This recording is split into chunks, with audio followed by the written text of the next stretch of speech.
அந்த அரண்மனையில பேய் இருக்குன்னு. ஆமாடா, நீ சொல்றது உண்மைதான். நீ அங்க இருந்து வந்ததுக்கு அப்புறம் அந்த பேயை நான் என் 2 கண்ணால பார்த்தேன். என்னது பாத்தியா? ஆமாடா. ஏன்? இங்க எங்க ஊர்லயுமே அந்த பேய சில பேர் பாத்துருக்காங்க. ஆனா பார்த்த எல்லாருமே கொஞ்ச நாள்ல. நீங்க மறக்காம லைக் போட்டுருங்க. கொஞ்ச நாள்ல. டேய், நீ நிறுத்தி சொல்றத பார்த்தாதான்டா எனக்கு நெஞ்ச வலிக்குது. வேமா சொல்றா. கொஞ்ச நாள்ல எல்லாம் வித்தியாசமா பண்ண ஆரம்பிச்சிட்டாங்க. வித்தியாசம்னா எப்படி? கழுவுற கையில சாப்பிடுறதும் சாப்பிடுற கையில கழுவுற மாதிரி இருந்தாங்களா? அப்புறம் என்னடா, இப்ப நான் கூட தான் அந்த பேய நேர்ல பார்த்தேன். இப்ப நான் என்ன வித்தியாசமாவா பண்ணிட்டு இருக்கேன்? சொல்றா, இப்ப நான் என்ன வித்தியாசமாவா பண்ணிட்டு இருக்கேன்? டேய், ஏன்டா பயப்படுற? பேய் எதுவும் பார்த்திருப்பானோ? என்னடா நீ நீ இங்க இருக்கிறது நல்லதுல. நீ ஊருக்கே போயிரு. என்னது, தனியா போகணுமா?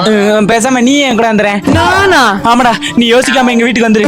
நம்மளே மாட்டி விட பாக்குறானே. அப்புறம் நான் ஸ்கூலுக்கெல்லாம் போகணும்ல, அது ரொம்ப கஷ்டமா இருக்கும். அதெல்லாம் நீ எங்க வீட்டுல இருந்து போய்க்கலாம். எங்க அத்தை போல லீவுக்கு ஊருக்கு வரேன்னு சொல்லிட்டு. என்ன இடம் இது? இங்க பாரு.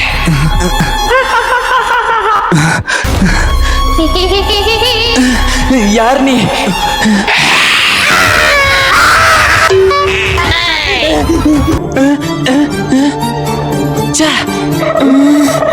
என்ன கருமம் அது? என்னடா? ஒரு அமானுஷ்யமான கனவு வந்துச்சுடா. கனவா?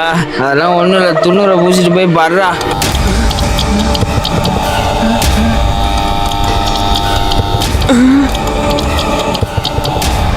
அது வந்துருச்சுன்னு நினைக்கிறேன்.